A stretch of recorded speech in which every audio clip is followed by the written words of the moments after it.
When rescue teams arrived, they found warm food on the table, fires still burning, and every person gone. Not a single footprint, not a single body.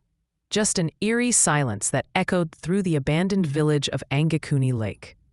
This is Angikuni Lake, deep in the frozen north of Canada, a place where winter darkness lasts for months and temperatures drop to unimaginable lows. In November 1930, a fur trapper named Joe LaBelle arrived at an Inuit village he'd visited many times before. But this time, something was terribly wrong. As he approached, he noticed an unusual stillness. No smoke rising from chimneys, no children playing, no dogs barking. Complete silence. LaBelle called out, but his voice just disappeared into the vast white landscape. No one answered. What he discovered next would become one of Canada's most chilling mysteries. The village of about 30 people had vanished without a trace. LaBelle entered the huts one by one, finding scenes that defied explanation. Meals were half-eaten on tables. Cooking pots still simmered on dying fires. Rifles and valuable supplies remained untouched. Something unheard of in the harsh Arctic environment, where survival equipment was precious.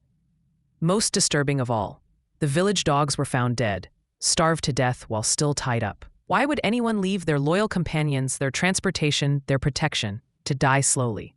It made no sense. LaBelle, shaken to his core, traveled through the bitter cold to the nearest telegraph station and reported what he'd found. The Royal Canadian Mounted Police immediately launched an investigation, sending officers to document the scene and search for the missing villagers. What they found only deepened the mystery. There were no signs of violence, no evidence of struggle, no blood, and strangest of all, despite fresh snow on the ground, there were no footprints leading away from the village. It was as if the entire community had simply vanished into thin air. The Mounties expanded their search, combing the surrounding wilderness for miles. Days turned into weeks. Not a single body was recovered. Not one survivor found. The entire population had disappeared without a trace. As news of the mystery spread, theories began to emerge. Some suggested a mass migration. Perhaps the villagers feared starvation and left suddenly to find food elsewhere. But this theory couldn't explain why they would leave behind their weapons, their tools, their provisions, everything they needed for survival in the wilderness. Others speculated about a tribal conflict or kidnapping. But again, there was no evidence of violence, no signs of forced removal. And the lack of footprints remained the most perplexing detail of all. More supernatural explanations soon followed. Some claimed that strange lights had been seen in the sky during the week of the disappearance, leading to theories of alien abduction. Local Inuit people spoke of ancient spirits and vengeful gods who had reclaimed their people. The isolation and otherworldliness of the Arctic landscape only fueled these mystical interpretations.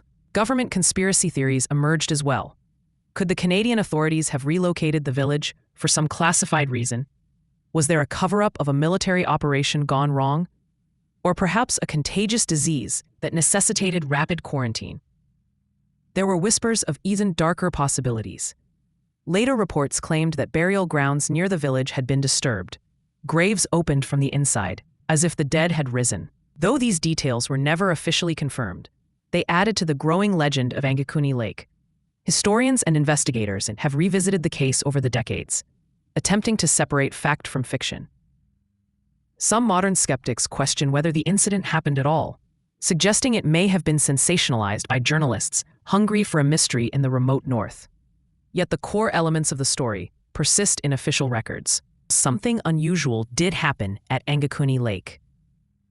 A community did vanish, and the dogs, loyal essential companions in the Arctic, did die abandoned, still tied to their posts.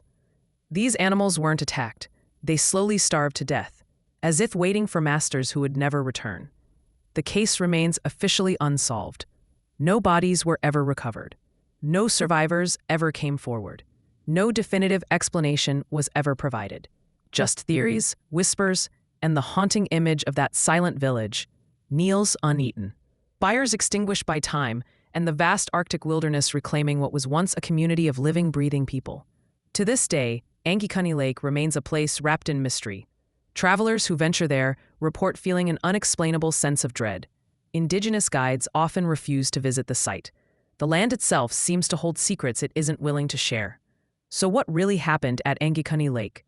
Was it a natural disaster, a supernatural event, or something entirely different? The answer lies buried somewhere in the frozen north, in a place where reality sometimes seems to blur with the impossible. So what do you think happened to the people of Angikuni Lake? Subscribe for more real mysteries that continue to haunt us to this day.